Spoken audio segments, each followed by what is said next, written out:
Pessoal, boa noite. Eu sou o pastor José Carlos, aqui da cidade de Goiânia, Goiás, pastor da Igreja Batista Reformada, ADOS. E o tema hoje, então, da nossa mensagem, o nosso estudo é a teologia do coach, né? O Instituto Brasileiro de Coach, ele classifica ou ele diz o que é o coach da seguinte forma. Segundo eles, o coach significa tirar o indivíduo do seu estado atual e levá-lo ao estado desejado de forma rápida e satisfatória. O processo do coaching é uma oportunidade de visualização clara dos pontos individuais, de um aumento da autoconfiança, de quebra de barreiras de limitação, para que as pessoas possam conhecer e atingir o seu potencial máximo e alcançar as suas metas de forma objetiva e principalmente assertiva, fecha aspas. É o Instituto Brasileiro de Coaching que define dessa forma. Bom, a gente sabe que a teologia do coach, ela tem sido uma derivação da teologia da prosperidade, ela pega alguns pontos, né? E aqui na própria definição nós já encontramos alguns problemas que nos mostram claramente que é impossível fundir a teologia do coach com a teologia cristã de fato, né? O fato do coaching ter como objetivo base, né, o ser humano ser o centro, não é? Já é um problema. Então a teologia do coach, ela é antropocêntrica. O homem está no centro. O homem está em primeiro lugar. As realizações do homem estão em primeiro lugar. Então o primeiro problema é que o homem está no centro. E na teologia cristã, o homem não é o centro. Deus é o Senhor de todas as coisas. Ele é o centro de tudo. Então nós temos já na raiz da concepção das duas coisas, não é, uma divergência inegociável. A segunda coisa é que a teologia do coach, ela tem como meta levar o ser humano ao seu potencial máximo para que o ser humano alcance os seus objetivos. A teologia cristã não propõe ao ser humano levar o ser humano à conquista de todos os seus objetivos. Até porque muitos objetivos do ser humano são pecaminosos, contrários a Deus e devem ser abandonados, confessados em oração. Então, outro ponto irreconciliável é a questão de que o coach ele quer levar o ser humano a alcançar os seus objetivos e as suas realizações, enquanto a fé cristã, por vezes, vai levar o ser humano em direção contrária, justamente por causa do coração. Então nós entramos no ponto-chave, que é a questão da natureza humana, porque o coach vai dizer que a natureza humana ela é boa, mas que ela tem algumas limitações, algumas barreiras que precisam ser quebradas através então de processos, né? Processos que o treinador vai propor ao treinado e aí ele vai conseguir romper limitações. Enquanto na teologia cristã, nós sabemos que o homem nasceu pecador, pecador em todos os sentidos e em todas as esferas, né? O ser humano é pecador na sua mente, na sua alma, na sua psicologia, por assim dizer. Então, nós não temos barreiras para ser quebradas. Nós temos, em primeiro lugar, que ser revividos espiritualmente pelo nosso Senhor Jesus Cristo, porque estamos mortos nos nossos delitos e nos nossos pecados. Nós não temos barreiras para quebrar.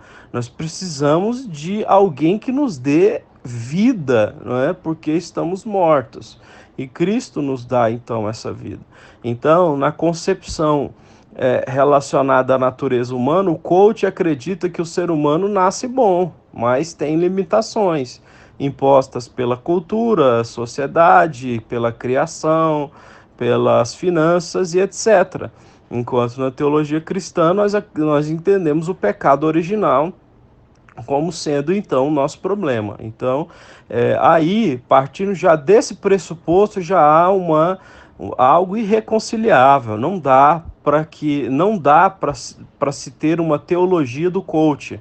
A verdade é que qualquer teologia que proponha o coaching, ela vai defraudar o evangelho, vai desonrar o evangelho do nosso Senhor Jesus Cristo. Agora, por não entender doutrinas básicas como a do pecado original, da depravação total, é que muitos estão sendo levados como meninos, né? Como diz em Efésios 4,14, que muitos são como meninos inconstantes, levados ao redor por todo vento de doutrina, levado por homens fraudulentos, astutos, né? E levados então por essas maquinações que levam ao erro, como diz em Efésios 4, no verso 14. Então, a doutrina da depravação total, ela já serviria para quebrar, né, a espinha dorsal do coach e mostrar que ele é incompatível com a fé cristã, não é verdade? E também nós precisamos entender que o coach, né, nas suas próprias definições, procura a glória do homem, né? Procura de fato o engrandecimento do ser humano. Ao contrário do que as escrituras nos ensinam, sobre nós nos dobrarmos diante do Senhor, nos humilharmos diante do Senhor para sermos exaltados, né? A teologia do coach propõe o triunfo, né? Enquanto a teologia da cruz propõe o que? Rendição, humilhação e servidão ao Senhor, nosso Deus, Criador de todas as coisas. Jeremias, no capítulo 9, no verso 23, ele diz o seguinte, que nós não devemos nos gloriar, o sábio não se gloriar na sua sabedoria, nem o forte na sua força, nem o rico na sua riqueza, mas quem se gloriar, se glorie nisso, em conhecer o Senhor, pois o Senhor age com lealdade, justiça, retidão sobre a terra, e o Senhor se agrada desses. Então essa é a questão. A teologia do coach, ela confia por demais no ser humano. Como ela acredita que o ser humano é bom na sua essência, ela não acredita no pecado original, não acredita na depravação humana, então ela põe muita fé no esforço humano e na capacidade humana de superação de si mesmo, indo na contramão das escrituras. Jeremias, ele vai dizer no capítulo 17 que maldito é o homem que confia no homem e que faz do seu braço carnal a sua força. Ou, quer dizer, que coloca na sua própria mão, né, a capacidade de vencer limites. Isso não dá.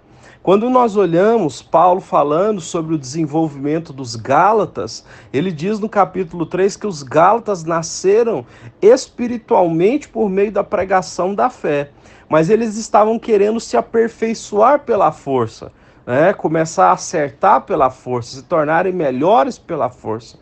E Paulo diz que era uma incoerência, uma insensatez, porque uma vez nascido do Espírito, nós somos aperfeiçoados pelo Espírito e não pela força da nossa carne, não pela força do nosso braço.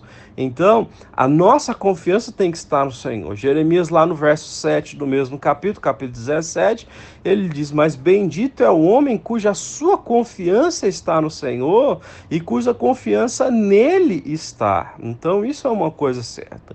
O coach também nos propõe muitos planejamentos, muitas metas, né, que nós devemos fazer de forma irremediável, como se não existisse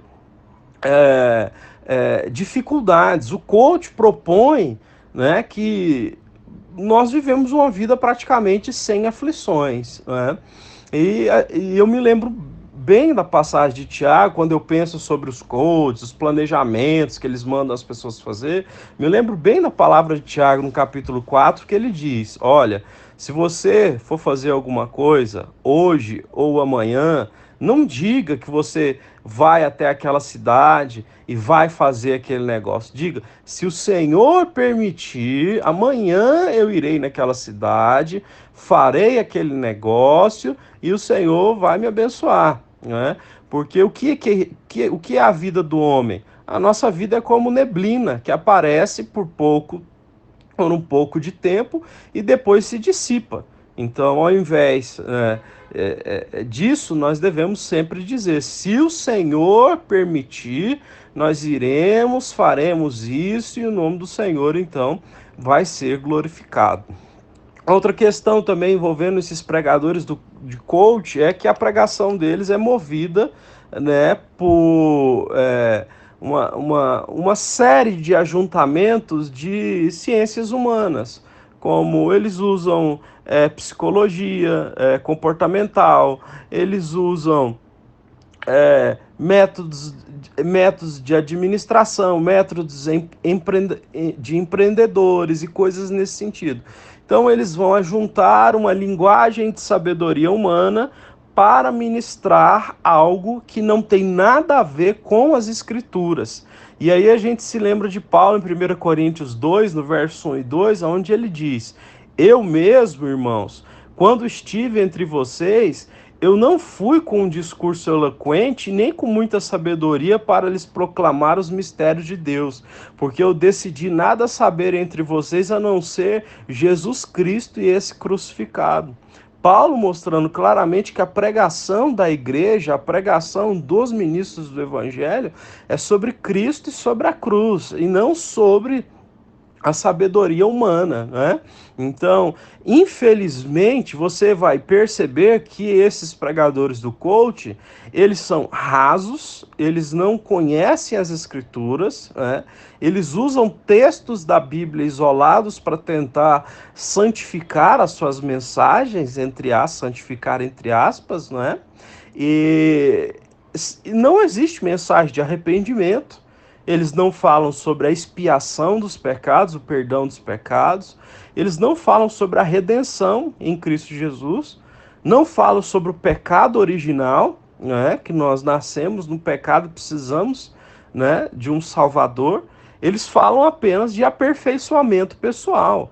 Eles falam sobre, né, viver uma vida emocional equilibrada e estável através das filosofias humanas que hoje em dia as pessoas estão desenvolvendo.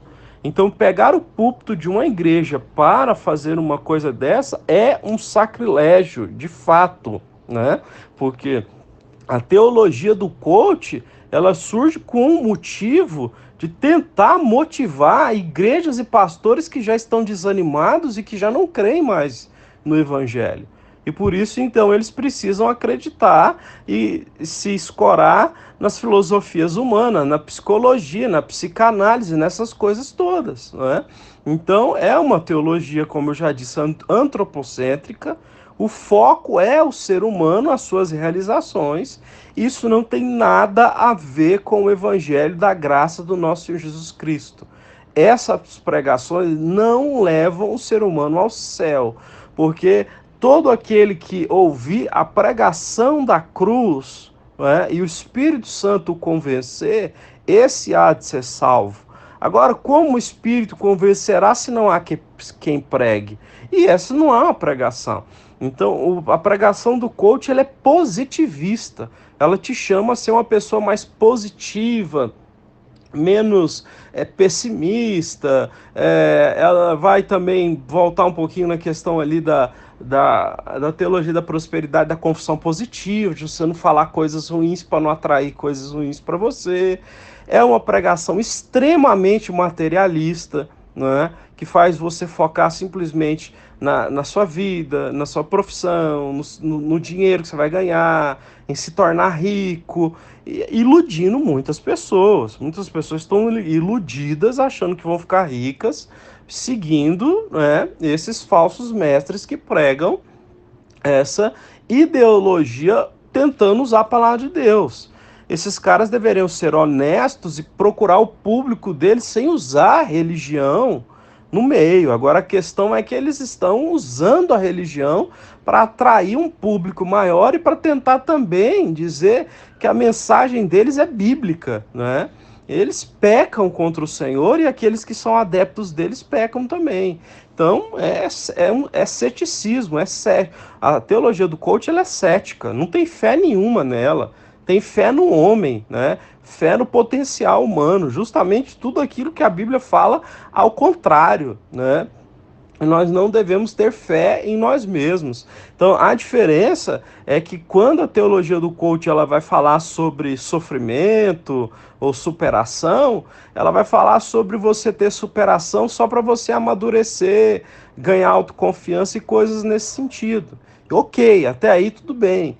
Só que a Bíblia não para por aí. A Bíblia diz que tudo o que nós fazemos, quer comais, quer bebais, quer fazer qualquer coisa, nós devemos fazer para a glória de Deus. Todo sofrimento que passamos é para que nós possamos ser transformados à imagem do nosso Senhor Jesus Cristo, como diz em Romanos no capítulo 8, que também aprendeu a obedecer por meio do que sofreu.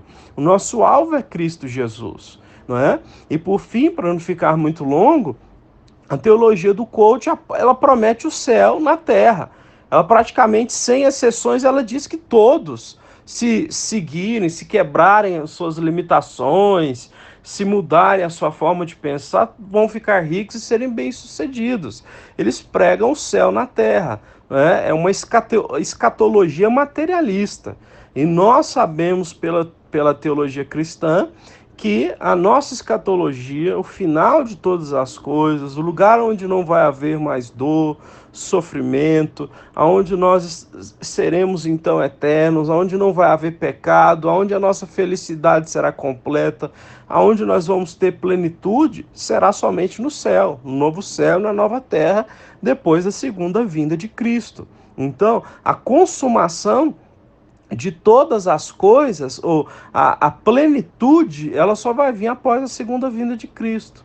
E a verdade é que o ar, não é, que os pregadores do coach passam, é que é possível viver um céu aqui na Terra. Não é? É um materialismo de fato, não é, tomando conta das igrejas e tirando das pessoas, então, o entendimento do que é o céu. A pregação sobre o céu está extinta, né, dentro das igrejas. Isso é perigosíssimo. Paulo ele alerta, né, a igreja dos Colossenses a pensar nas coisas do céu e não só nas coisas da terra, porque Cristo ressuscitou. E a nossa vida aqui na terra, Moisés diz, é 70, 80 anos. Passar disso é enfado e canseira, Salmo 90. E as pessoas vivem, então, na teologia do coach, se preparando para uma plenitude aqui nessa terra, se esquecendo, então, da brevidade da vida, que a nossa vida passa como neblina, como Salomão diz que a nossa vida é vaidade, é correr atrás do vento. A teologia do coach também traz uma proposta, né, de felicidade por meio do desenvolvimento material e do desenvolvimento emocional, coisa que Salomão mesmo já escreveu no capítulo 1, capítulo 2 de Eclesiastes, que é impossível você conseguir o contentamento completo tendo essas coisas, não dá, é tudo vaidade, é correr atrás do vento. Ele chega no final de Eclesiastes ele dizendo que o que importa é temer, obedecer a Deus e os seus mandamentos, que é isso que de fato vai abençoar as nossas vidas e que vai preencher o nosso coração. Então, eu deixo essa mensagem, a teologia do coaching é incompatível com a fé cristã, tome cuidado com ela, mande esse estudo para outras pessoas que você possa conhecer, porque isso já vai de alguma forma ajudar e alertar as pessoas, ok? Deus os abençoe.